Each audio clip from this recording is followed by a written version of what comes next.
Hello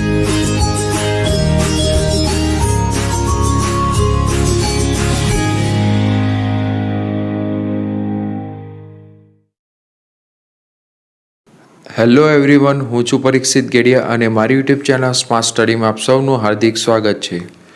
GSRTC Gujarat રાજ્ય માર્ગ પરિવહન નિગમની ઈ પાસ સિસ્ટમ સરકાર માન્ય શાળા અને કોલેજમાં અભ્યાસ કરતા તમામ વિદ્યાર્થીઓ માટે બસ પાસ અભ્યાસ દરમિયાન ગ્રામ્ય તથા શહેરી વિસ્તારની જીએસઆરટીસી બસોમાં નિઃશુલ્ક એટલે કે ફ્રીમાં ઉપલબ્ધ કરે છે।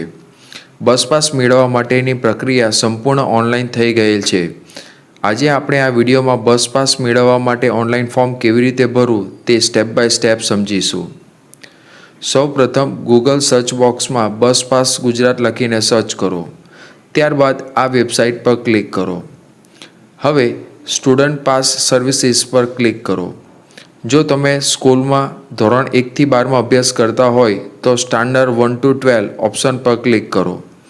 જો તમે આઈટીઆઈમાં અભ્યાસ કરતા હોય તો આઈટીઆઈ સ્ટુડન્ટ્સ ઓપ્શન પર ક્લિક કરો। જો તમે ડિપ્લોમા ડિગ્રી કે પ્રોફેશનલ પ્રોગ્રામ્સમાં અભ્યાસ કરતા હોય તો અધર કોર્સીસ પર ક્લિક કરો। જો તમે અગાઉ ઓનલાઈન ઈ પાસ કઢાવેલ હોય અને તે રિન્યૂ કરવા માંગતા હોય તો રિન્યુઅલ ઓપ્શન પર ક્લિક કરી એનરોલમેન્ટ નંબર લખો અને ત્યારબાદ માંગેલ વિગતો ભરી પાસ રિન્યૂ કરો। હવે વાત કરીએ નવો બસ પાસ કઢાવવાની, તો ન્યૂ ઓપ્શન પર ક્લિક કરી તમારો એનરોલમેન્ટ નંબર લખો। એડમિશન ફોર્મ ભરતી વખતે તમે આપેલ તમામ વિગતો અહીં ડાયરેક્ટ ફેચ થઈને આવી જશે। એકવાર તમામ વિગતો વાંચી લો, જો કોઈ ભૂલ હોય તો સુધારો કરી નાખો। હવે અહીં માંગેલ તમામ વિગતો ધ્યાનપૂર્વક ભરવાની રહેશે। જો કોઈ વિગત ભરવામાં ખબર ના પડે તો તમારા સરને પૂછી લો અથવા કમેન્ટ બોક્સમાં લખીને મને પણ પૂછી શકો છો। તમારા ગામનું નામ સિલેક્ટ કરો, તમારી આઈટીઆઈનું નામ સિલેક્ટ કરો, તમારો બસનો રૂટ સિલેક્ટ કરો, પાસ જે સ્થળેથી કઢાવવા માંગતા હોય તે નજીકનું કાઉન્ટર સિલેક્ટ કરો, શૈક્ષણિક વર્ષ 2026-27 સિલેક્ટ કરો, 1 વર્ષનો કોર્સ હોય તો ફર્સ્ટ યર સિલેક્ટ કરો, 2 વર્ષનો કોર્સ હોય તો હાલમાં જે યરમાં અભ્યાસ કરતા હોય તે સિલેક્ટ કરો। મોટાભાગે નવું એડમિશન આ વર્ષે લીધું હોય તો ફર્સ્ટ યર જ આવશે। આઈ કાર્ડ ફ્રોમ અને આઈ કાર્ડ 2માં તમારો કોર્સ શરૂ થવાની તારીખ અને પૂર્ણ થવાની તારીખ તમારે સિલેક્ટ કરવાની રહેશે। જો તમને ખ્યાલ ના હોય તો તમારા ઇન્સ્ટ્રક્ટરને એકવાર પૂછી લેવું। જેટલા મહિના માટે પાસ કઢાવવા માંગતા હોય તે સમયગાળો સિલેક્ટ કરો।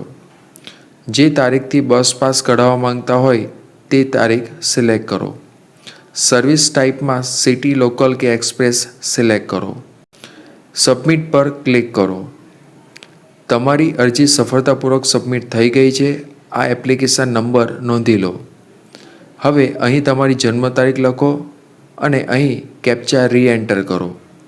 ત્યારબાદ ડાઉનલોડ એપ્લિકેશન ફોર્મ પર ક્લિક કરો। તમારું એપ્લિકેશન ફોર્મ તમે જોઈ શકો છો। હવે આ ફોર્મની પ્રિન્ટ કઢાવવા માટે નીચે આપેલ પ્રિન્ટ ઓપ્શન પર ક્લિક કરો। આ એપ્લિકેશન ફોર્મની પ્રિન્ટ કઢાવી નાખો। ત્યારબાદ અહીં તમારા પાસપોર્ટ સાઇઝના 2 ફોટા ચોંટાડી દો। અહીં તમારી સહી કરો। અહીં તમારા વાલીની સહી કરાવી તમારું પૂરું સરનામું લખો। અહીં તમારી આઈટીઆઈ જે નંબર અને તારીખથી સરકાર માન્ય થઈ હોય તે સિલેક્ટ કરો। ફોર એક્ઝામ્પલ, આઈટીઆઈ પારડી માટે નંબર TSA 1078/70887-N અને તારીખ 15/9/1979 છે।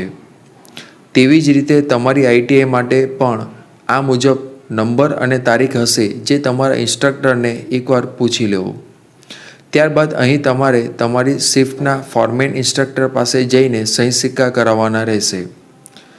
હવે આ અરજી લઈને એસટી ડેપોમાં જવાનું રહેશે, જ્યાં તમારે આ અરજી ઉપરાંત રહેઠાણનો પુરાવો સરપંચ પાસેથી, આધાર કાર્ડની ઝેરોક્સ, ₹250 વાળી CMD રસીદની ઝેરોક્સ જમા કરાવવાની રહેશે તથા ₹10 આઈ કાર્ડ બનાવવા માટે આપવાના રહેશે। અહીં બસ પાસ કઢાવવા માટેની સંપૂર્ણ પ્રોસેસ પૂર્ણ થાય છે। આ સિવાય વિદ્યાર્થી મિત્રો, જો તમને કોઈ પ્રશ્ન હોય તો નીચે કમેન્ટ બોક્સમાં લખીને મને પૂછી શકો છો. જય હિન્દ, વંદે માતરમ.